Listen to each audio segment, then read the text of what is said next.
Good morning, YouTube. I am live here actually from New York City, but I'm bringing you the Edmonton real estate market housing forecast. So been away for vacation, family vacation, and now I'm here for work. And so I wanted to make sure I got back online on Tuesdays to let you know what has been going on in Edmonton's real estate market. Now, when we look at the active listings, we can't actually look them up from the previous week. So I don't have last week's active listings. We have the week before that. So a couple weeks before. But if we take a look at this week's active listings, we have 2,306 active listings compared to a few weeks ago at 2,500. So you can see the drop that we've had in the past few weeks. These are active single family home listings. So these are houses, not condos or townhouses that are attached. These are single family homes. The inventory dropping to 2,300 from 25 in the last couple of weeks, not abnormal. This is quite typical of December real estate market.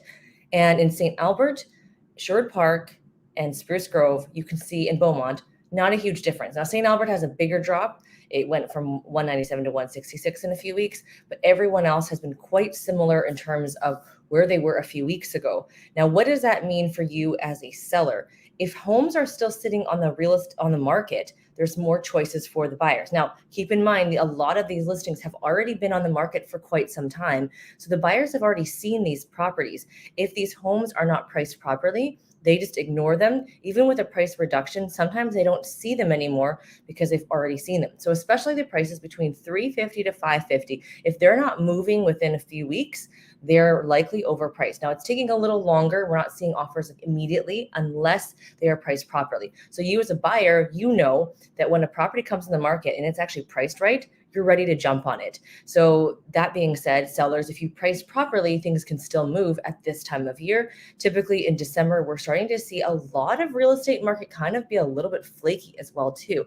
So there's offers coming in. We're seeing deals that are falling apart from financing. I've talked to some new home builder world they're seeing a lot of that happen. So make sure that pre-approval is up to date. I suspect in January and February, we're actually going to pick up. We're seeing quite a busy December. And typically in the next few weeks, it's going to be a bit of a challenge in the sense that we've got Christmas in 2 weeks, which is kind of crazy to imagine that in 2 weeks it's Christmas. And then we go into that slump of weirdness for that 1 week between Christmas and New Year's. But then I suspect it's going to pick up quite quickly. Possessions, you don't want a possession during that Christmas time because of title and also lawyers and banks being closed. It causes a big headache. So pending sales in the last week, we saw 127 sales, typical of the week before at 130. St. Albert, we saw a 9 versus 4, Sherwood Park 7 over 5, Spruce Grove 7 over 10, Beaumont 5 over. So quite consistent in terms of deals that got written and the last week. So deals that are now pending. If you take a look at the conditions that have been removed, so they're either sold because they had conditions, or maybe they just went straight into sold. I don't see that as much in the resale world, still seeing that in new build. And I'm not quite sure if they're doing that because they're not sure that they can do that still, but you can, by the way, put conditions. We are in Edmonton, and Edmonton still allows conditions, and you'll still be able to win an offer. Now, we have seen sold in the last 7 days, 149 versus 205 in the week before. So we're starting to see the sales continue to drop.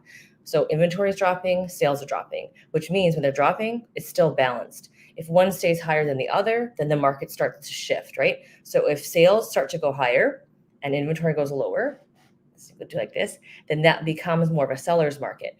If the demand lowers down and the sellers go, like the listings go up and there's less demand, you're now in more buyer's market. You can see why we're right here. Kind of like shift between this. We haven't seen the sellers the buyer high demand and low inventory sellers. That's what happened during the couple years of peak. Now we are seeing this quite low right now. And if this comes to start to rise because the interest rates are now adjusted, people are more attuned to what their payments would be at this new interest rate, and they come down a little bit, you're going to see this rise. And that's why you're seeing a lot of posts on social media that if their interest rates rise, the prices will go up in terms of house prices. Not always the case, but definitely you're going to see that kind of thing happen. Now, if we take a look at compared to last year, 149 sales versus 119 sales, you can see that there is a higher sale amount from last year at this time. St. Albert was pretty much the same. Sherwood Park, very similar. Spruce and Beaumont. Like Beaumont was actually double this year compared to last year, and Spruce is down. So Spruce Grove is actually one of the more affordable surrounding areas that we're seeing there too as well. So if you want to take a look at what does this mean for you as a buyer, you've got to look at your situation, you got to look at your location, and look at the types of homes. If you're looking at a new build, buying one before the end of this year, then you obviously need to have that money, but you could have possession in March, April, May, June, but buy in December. If you're doing a resale home, if they have an empty house, they likely want you to move in as soon as possible. So your possession would probably be in January at this stage, or you can move to February. That's kind of typical as well too. If you're selling and buying, if you're selling right now and your conditions are being removed, then you can buy it right now. So you've got to like kind of make sure you have someone there to kind of help you navigate those dates. And I know it seems like it's a simple thing, but there's a lot of things that are in the background working that you're going to need to make sure you get consultation for, to make sure you understand how to make the market work for you on the buying side and the selling side, because those two, you're the same person. You need to move and you don't want to necessarily move twice. So the real estate interest rates, if you follow me on Melody_Realtor, you'll see that I'm sharing Stacey Petruk's information, and it looks like the interest rates, recently they've stayed stable and looks like they may come down. Now, don't think they're coming down like 1%. They're coming down like slightly, like maybe, my guess, 0.25, maybe in the next 6 months. I don't see it drastically dropping. They're forecasting saying that by next year at this time, it should be 1% lower. So if you think about, I'm going to wait till the interest rates drop till next year at this time at 1%, think about the difference in the mortgage payment when the house prices are actually more money. Because come spring in Edmonton, I guarantee you the demand will go up, and we may see that influx of price go up a little bit and kind of peter out again in the summertime.